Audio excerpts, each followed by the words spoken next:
మన ప్రభువును రక్షకుడైన యేసుక్రీస్తు నామములో మీ అందరికీ శుభములు తెలియచేస్తూ ఉన్నాను. ప్రియులారా, దేవుని వాక్యమును ధ్యానిందాము. ఎఫెసీయులకు రాసిన పత్రిక 5వ అధ్యాయము 8వ వచనం. మీరు పూర్వమందు చీకటేయుంటిరి, ఇప్పుడైతే ప్రభునందు వెలుగై ఉన్నారు. వెలుగు ఫలము సమస్త విధములైన మంచితనము, నీతి, సత్యమును వాటిలో కనబడుచున్నవి.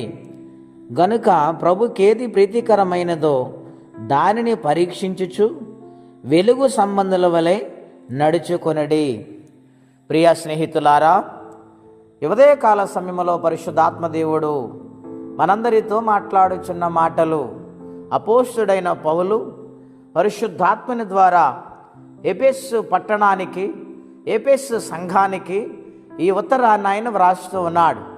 ఈ ఉత్తరములో ఎన్నో అంశాలు దాగి ఉన్నాయి. ప్రియులారా, ఆయన గొప్పవాడని, ఆయన ప్రేమించు దేవుడని, మనందరి కోసము పరిమళ వాసనగా ఆయన జీవితాన్ని మన కోసం సమర్పించాడని, మీ జీవితాలు ఆయనను అంగీకరించే విధముగా ఉండాలని, పాపము నుండి, శాపము నుండి విడుదల పొందమని, సరసోక్తులు కానీ, పోకిరి మాటలు కానీ, బూతి మాటలు కానీ మీరు పలకరాదని, పూర్వమైతే చీకటిలో ఉన్నారు, ఇప్పుడైతే క్రీస్తునందు మీరు వెలుగై ఉన్నారు గనుక వెలుగు ఫలములు ఫలించాలని ఈ ఉత్తరములో ఎఫెసీ సంఘముతో ఆయన మాట్లాడుతూ ఉన్నారు.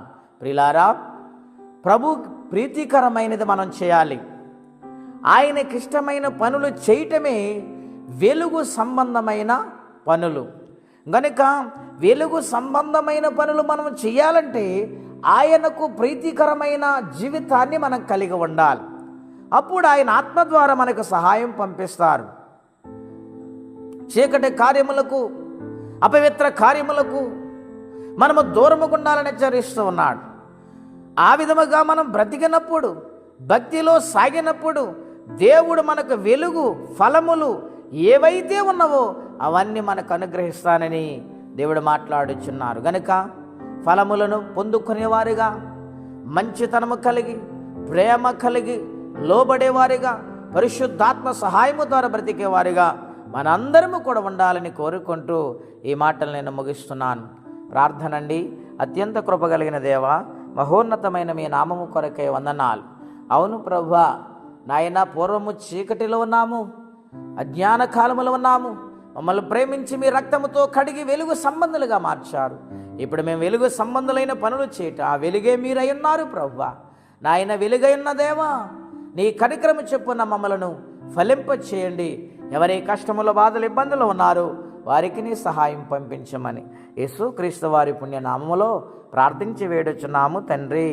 ఆమేన్. దేవుడు దీవించును గాక. ఆమేన్.